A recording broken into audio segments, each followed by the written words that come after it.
Welcome to Telangana ముచ్చట్ల news. Karimnagar లోని మత్స్యశాఖ చేపల ఉత్పత్తి కేంద్రంలో కలర్ డిజైనింగ్ చేపల ఉత్పత్తి వ్యవహారంలో అవకతవకలు జరిగినట్లుగా అనుమానాలు వ్యక్తమవుతున్నాయి. దానికి సంబంధించిన వివరాలు ఇప్పుడు చూద్దాం. చేప పిల్లల పెంపకానికి ఏర్పాటు చేసిన కుండీలు, వాటి రక్షణ కోసం నిర్మించిన షెడ్డు విధానంలో లోపాలు బయటపడ్డాయి. చేప పిల్లల పెంపకం కోసం ఏర్పాటు చేసిన నేల ఫ్లోరింగ్లోనూ నాణ్యత లోపాలు కనిపిస్తున్నాయని ఆరోపణలు వినిపిస్తున్నాయి. డిజైనింగ్ చేపల ఉత్పత్తి కోసం ఏర్పాటు చేయవలసిన షెడ్లు మరో చోట నిర్మించడం వెనుక ఏమి జరిగిందనేది ఆసక్తికరంగా మారింది. ఈ కార్యక్రమం కింద 25 మంది మహిళలకు చేపల పెంపకం బాధ్యతలు కేటాయించినప్పటికీ వారు ఉత్పత్తి కేంద్రం వైపు రావడం లేదంటున్నారు స్థానికులు.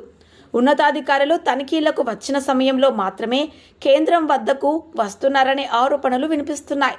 చేప పిల్లల కుండీలు, షెడ్డు నిర్మాణంలో నాణ్యతా ప్రమాణాలు పాటించలేదనే ఆరోపణలు కూడా వినిపిస్తున్న నేపథ్యంలోనే సంబంధిత అధికారులు పూర్తి స్థాయి విచారణ చేపట్టి వాస్తవాలను వెలుగులోకి తీసుకురావాలని స్థానికులు కోరుతున్నారు.